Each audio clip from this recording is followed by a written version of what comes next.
Diagrams represent chemical reactivity. So we did the first part of this yesterday. We're going to continue on and we're going to write formulas. But what's important in this part is we are going to do something called an ionic bond. So remember that when potassium loses an electron, so I'm right here, when potassium loses an electron, it becomes a positive charge. Does anyone know why it becomes positive when it loses an electron? Yeah, no, you're fine. Because when you lose an electron, there's more positives from the iron. Yeah. Take over. Yeah, that's perfect. Okay, so remember way back when we were like, hey, all atoms have the same. They have the same electrons and the same protons if there's no charge. Well, now if I took an electron from you, now you are going to be positive. Sorry, I'm really animated, and that's how I am in my math class too. Okay, so again, if it loses an electron, it now becomes a positive charge. Whereas chlorine, it's going to start gaining the electron. Okay, so it's going to be a negative charge. We're going to kind of talk more about that in a second if this will work for me. Here we go. So remember that opposite charges attract if you have a highlighter, and this attraction draws an atom together to form a term called an ionic bond. So when you bring two elements together, one's a metal and one's a non-metal, it forms an ionic bond. Okay? And a bond between two charged atoms is an ion. Remember that. That ions makes the charge. So, in this example, because chlorine needs an electron, potassium needs to lose one. So, remember, if you look at your periodic table, which I have up here, I finally got one up here for you guys. If chlorine, which is in this situation going to be right here, it has 7 valence electrons. So in order to be full, how many do I have to have?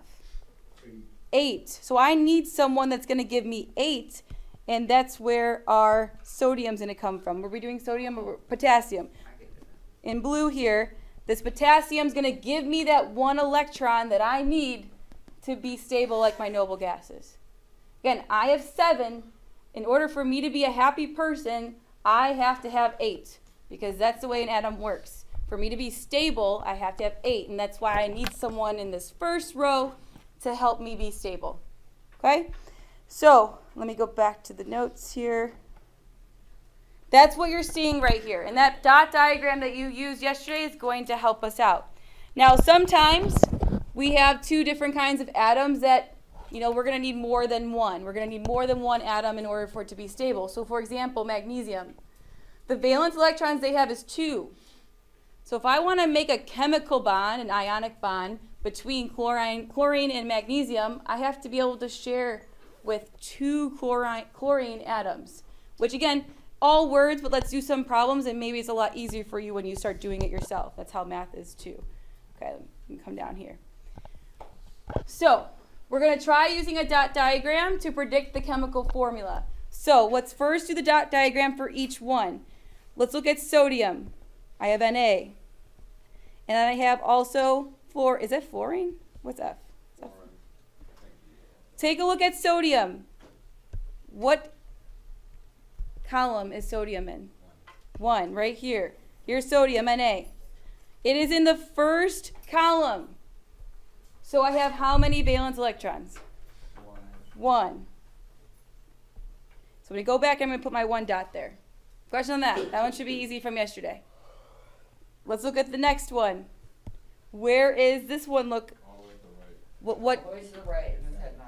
There we go. You could just tell me 9, and it would be perfect because 9 is the amount of protons we have.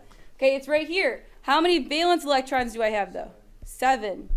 Okay, so I'm going to go ahead, and I'm going to go back and do my dot diagram. 1, 2, 3, 4, 5, 6, 7. Oh, but it only has 7, right? Yeah, so you only want to put 7. Right? So if I go back to my periodic table, you see it only has 7. Oh, I put 9. This is 9. So 9 is the atomic number, and it's how many protons you have, but it has 7 valence electrons, which is the columns. Okay? Remember, the columns don't include this little part. So that's why it goes 1, 2, 3, 4, 5, 6, 7, 8. Okay. Now we're going to actually bond them together. If you notice here, this blue dot is going to nicely fit and make this stable, is it not? Yeah, because it needs how many? And if I add 1 to 7, I get, oh, okay, oh my gosh, look at you guys, you're geniuses. All right, so I'm going to go ahead and I'm going to bind them together. So I have my sodium here with my blue dots. So you can see that he's going to just come over and bond with my fluorine with my pink dots. So I have my F. Oop, I'm going to come in closer here so that it looks like they actually bonded together. That one that it was missing now, if you take a look, looks like it is complete. So I literally just copied this one, moved it here, and took my sodium element and bonded them together. Because in order to have a nice stable bond, you need to have 8. How many of each element did I have? How many NAs do you see? 1. So I'm going to write, this is for a formula. This is like the goal. This is like the end result. This is what I actually am going to be asking you for. This is how you get there. How many fluorine atoms did I have? 1. So I have NaF. That's how I would write the formula. It's not always that easy, but in this situation, it was pretty easy. Do you have a question on that one? Yes. NaF. Yep, because that makes it stable. And we're going to see a situation where it's not always stable.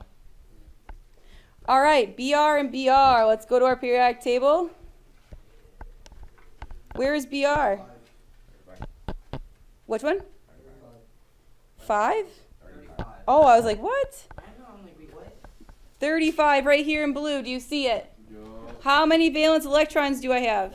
7. Well, it's Br and Br. So 7 and 7. You got to draw those out first before we do anything. I just realized I'm using hers, not mine. That's okay. So I have Br, and I'm going to have 7. I'm going to use blue so you can see 1, 2, 3, 4, 5, 6, 7. And I have another Br element. 1, 2, 3, 4, 5, 6, 7.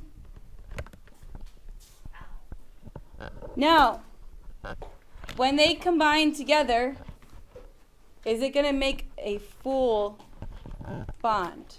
Is it going to be complete when I bond them together? Let's see what happens. So if I take all the ones that I had, I'm actually going to do the same colors so you can see. If I take my Br and I take my Br, I take my blue ones. This guy only had 7. So is this one. Now watch what happens when I add the other 7. 1, 2, 3, 4, 5, 6, 7. Is it complete? Yeah. Do both of them have 8? No. I'm sorry. Does one of them have 8 at least? Yes. And so how many BRs do I have? 2. So this is just BR with a little subscript of 2. Okay, the goal is to make a bond to complete the element, the last element that you're doing. The goal is for this one right here, the right one, this one that you're trying to bond it with, to have 8. And in this case, fluorine had it. In this case, the second one had it. All right, let's do Mg and O. What number is it? 12. We're only doing this page, so. So we have 12 right here. And we have, I already heard it, we have 2 valence electrons, which is perfect. So I'm going to do Mg, and I'm going to use my purple to do my valence electrons. Now I'm going to go back to my periodic table, and where is O? Number 8. If you just tell me the number, it's a lot easier. There are, very good, there are going to be 6 valence electrons. Okay, this is where it gets a little tricky, so you got to really pay attention to this one. So there are 6. I'm going to go back to my diagram here. I have O. Hold on. I don't know why my colors changed on me. I have O, and I have, let me do blue. 1, 2, 3, 4, 5, and 6. Now, this is where it gets a little complicated. Actually, no, this one's actually really easy. Never mind. When I bond them together, watch what happens. I have Mg with my purple dots, my 1 and my 2. How many oxygen did I have? I had 6. 1, 2, 3, 4, 5, 6. Is that complete? Yeah. It is complete, right? Does this O is complete? So how many mg's did I have? 1. And how many O's did I have? 1. Okay. Do you have questions on that? You're not going anything harder than that today? Some on the homework. Okay. Okay. All right. Whoa, no, wait. We're going to do an activity for like 10 minutes, and then you can get your homework. You'll have 20 minutes to do your homework. So, good job today so far.